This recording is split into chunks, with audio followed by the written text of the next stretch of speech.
రాష్ట్ర ప్రభుత్వం బడ్జెట్ సమావేశాలకు సిద్ధమవుతోంది. ఇందులో భాగంగా రేపు రాష్ట్ర కేబినెట్ భేటీ అవుతోంది. 6 గ్యారంటీలు, ఉద్యోగాల భర్తీ, 4,000 రూపాయల పెన్షన్ తదితర పథకాలపై కేబినెట్ సమావేశంలో చర్చించే అవకాశం ఉంది. అలాగే రాష్ట్రంలోని ఇరిగేషన్ పైన శ్వేతపత్రం విడుదల చేయనున్నట్లు తెలుస్తోంది. కాంగ్రెస్ అధికారంలోకి వచ్చాక తొలి బడ్జెట్ కావడంతో సర్వత్రా ఆసక్తి నెలకొంది. ప్రభుత్వం మాత్రం ఓటాన్ అకౌంట్ బడ్జెట్ ప్రవేశపెట్టేందుకు మొగ్గు చూపుతున్నట్లు తెలుస్తోంది. కేబినెట్ భేటీకి సంబంధించి మరిన్ని డీటెయిల్స్ యాదగిరి లైవ్ లో అందిస్తారు. యాదగిరి, కేబినెట్ మీటింగ్ అప్డేట్స్ ఏంటి?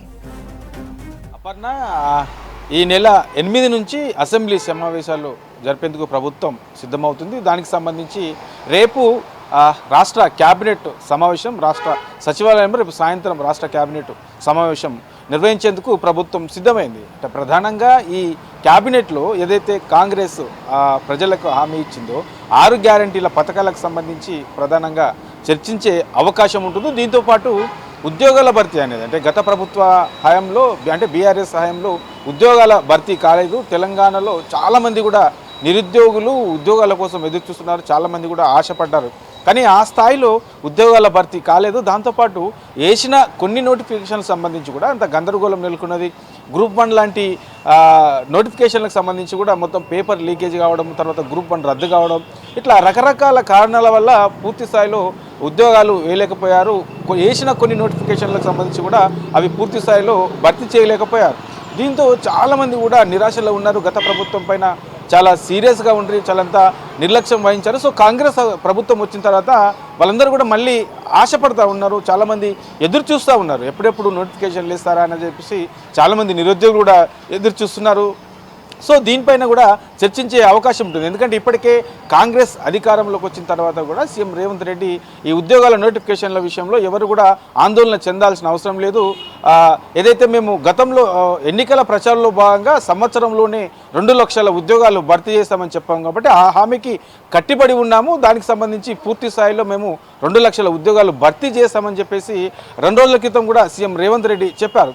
సో ఈ విషయానికి సంబంధించి కూడా ఉద్యోగాల భర్తీకి సంబంధించి గ్రూప్ 1 సంబంధించి గ్రూప్ 2తో పాటు ఇతర ఉద్యోగాల ఖాళీలకు సంబంధించి కూడా ఏ శాఖలో ఎన్ని ఖాళీ ఉన్నాయి, ఎన్ని పోస్టులు భర్తీ చేసే అవకాశం ఉంటుంది, దానికి సంబంధించి ఎంత బడ్జెట్ నిధులు అవసరం ఉంటుంది, ప్రభుత్వం మీద భారం ఎంత పడబోతుంది అనే దాని మీద కూడా చర్చించే అవకాశం ఉంటుంది. ఇక దీంతో పాటు ఇప్పటికే ఏదైతే చాలా శాఖలలో కూడా రిటైర్డ్ ఉద్యోగులే మళ్ళీ అక్కడ ఉద్యోగాలు చేస్తూ ఉన్నారు కాబట్టి దానికి సంబంధించి ఏ శాఖలో ఎంతమంది రిటైర్డ్ ఉద్యోగులు మళ్ళీ అక్కడ పనిచేస్తూ ఉన్నారనే దానిపైన ఇప్పటికే ప్రభుత్వం లెక్కలు తీసింది. సో దానికి సంబంధించి కూడా ఇవాళ నిర్వహించే క్యాబినెట్లో చర్చించే అవకాశం అయితే కనబడుతూ ఉన్నది. దీంతోపాటు ఇరిగేషన్ శాఖకు సంబంధించి శ్వేతపత్రం కూడా విడుదల చేసే అవకాశం అయితే కనబడుతుంది. ఎందుకంటే ఇప్పటికే కాళేశ్వరానికి సంబంధించి ఈ ప్రాజెక్టుల విషయంలో గత ప్రభుత్వం మొత్తం కమిషన్ల కక్కుర్తిపడి నాసిరకంగా నిర్మాణాలు చేపట్టారు. దాంతోపాటు ఏదైతే లక్షల కోట్లలో ఖర్చు చేశారో ఆ స్థాయిలో ఎక్కడ కూడా నిర్మాణాలు చేయలేదు. ఇప్పటికే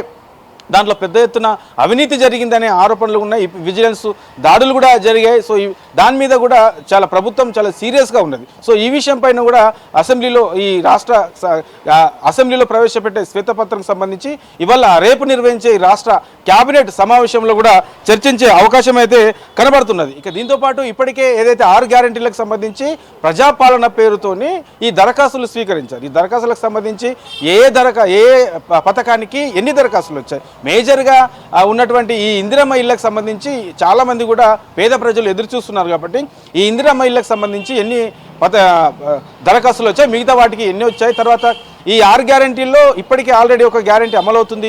మిగతా 2 గ్యారంటీలు, అందులో ఒకటి 200 యూనిట్ల వరకు ఉచిత విద్యుత్ అనేది ఒకటి, తర్వాత 500కే గ్యాస్ సిలిండర్, వంట గ్యాస్ సిలిండర్ అనేది, ఈ 2 కూడా మళ్ళీ త్వరలో అమలు చేస్తామని చెప్పేసి సీఎం రేవంత్ రెడ్డి నిన్న జరిగినటువంటి సభలో కూడా ప్రజలకు హామీ చెప్పారు కాబట్టి సో దీనికి సంబంధించి కూడా ఈ 2 గ్యారంటీలకు సంబంధించి ఎంత నిధులు అవసరం ఉంటుంది, సో అయితే మిగతా వాటితో పాటు ఈ 2 గ్యారంటీలకు సంబంధించి ఎన్ని నిధులు అవసరం ఉంటుంది, మిగతా ఇంకా పెండింగ్లో ఉన్నటువంటి అమలు చేయాల్సినటువంటి మిగతా పథకాలకు సంబంధించి కూడా ఎన్ని నిధులు అవసరం ఉంటాయి అనే దానిపైన ఇవాళ రేపు నిర్వహించే ఈ క్యాబినెట్లో ప్రధానంగా చర్చించే అవకాశం ఉంటుంది. ఇక మిగతా వాటి కూడా 100 రోజుల్లోనే 6 గ్యారంటీలు అమలు చేస్తామని చెప్పేసి ప్రభుత్వం చెప్పింది కాబట్టి ఈ 6 గ్యారంటీలు అమలు చేయాలంటే ఎన్ని నిధులు అవసరం ఉంటాయి. సో ఈ నిధుల సేకరణ అనేది కూడా ఛాలెంజ్ ఉంది కాబట్టి దీనికి సంబంధించి కూడా ఇవాళ చర్చించే అవకాశం ఉంటుంది. సో ఓవరాల్గా ఈ 6 గ్యారెంటీల పథకాలతో పాటు ఇరిగేషన్ శాఖ పైన తర్వాత ఈ 6 గ్యారెంటీల్లో 2 గ్యారెంటీలు ఇప్పుడు త్వరలో ఇస్తామని చెప్పారు కాబట్టి దీనికి సంబంధించి ఎంత నిధులు అవుతాయి అనే దాని మీద కూడా చర్చించే అవకాశం ఉంది. ఇక దీంతో పాటు ప్రధానంగా ఈ రైతులకు రుణమాఫీ అనేది 2 లక్షల రుణమాఫీ చేస్తామని చెప్పారు కాబట్టి దీనికి సంబంధించి కూడా ఎంత నిధులు అవసరం ఉంటాయి ఏంటి అనే దానిపైన కూడా చర్చించే అవకాశం అయితే ఉంది. ఎందుకంటే రైతులు కూడా చాలామంది ఎదురు చూస్తున్నారు. 2 లక్షల రుణమాఫీకి సంబంధించి ఎప్పుడు ప్రకటన వస్తుంది అనే దానిపైన కూడా చాలామంది ఓప్స్ పెట్టుకున్నారు రైతులు కాబట్టి దీని మీద కూడా చర్చించే అవకాశం అయితే ఉంటుంది. దీంతోపాటు 4,000 పెన్షన్ ఇస్తామని చెప్పారు, తర్వాత మహిళలకు 2,500 ఇస్తామని చెప్పారు. సో ఇట్లాంటి వాటిపన్నిటిపైన కాంగ్రెస్ ఏదైతే ప్రజలకు హామీ ఇచ్చిందో వీటికి సంబంధించి పూర్తిగా ఇవాళ క్యాబినెట్లో రేపు నిర్వహించే క్యాబినెట్లో చర్చించే అవకాశం ఉంటుంది. దానికి సంబంధించి ఎంత బడ్జెట్లో ఎంత నిధులు కేటాయించాలి ఏంటి, ఏ శాఖకు సంబంధించి ఏ దానికి నిధులు ఎక్కువగా కేటాయించాల్సిన అవసరం ఉంటుంది, ఏ దానికి కేటాయించాలి, ఇప్పుడున్నటువంటి సిచ్యువేషన్లో ప్రియారిటీ తీసుకోవాల్సిన శాఖలు ఏంటి, ఏ దానికి ఎంత కేటాయిద్దామనే దానిపైన ప్రధానంగా రేపు నిర్వహించే ఈ క్యాబినెట్లో చర్చించే అవకాశం అయితే ఉంటుంది. ఎందుకంటే కాంగ్రెస్ అధికారంలోకి వచ్చాక తొలిసారిగా బడ్జెట్ సమావేశాలు పెడతా ఉన్నారు కాబట్టి చాలామంది కూడా ఓప్స్ పెట్టుకున్నారు. సో బడ్జెట్ సమావేశాల్లో అందరికీ న్యాయం జరుగుతుంది, నిధులు కూడా నిధులు కేటాయిస్తారనే చాలామంది కూడా ఓప్స్ పెట్టుకున్నారు కాబట్టి ఆ దిశగానే రేపు పూర్తి స్థాయిలో ఈ రాష్ట్ర క్యాబినెట్లో చర్చించి ఏ శాఖకు ఏ పథకానికి సంబంధించి ఎన్ని నిధులు కేటాయిద్దామనే దాని మీద పూర్తి స్థాయిలో చర్చించే అవకాశం అయితే ఉంటుంది. అపర్ణ.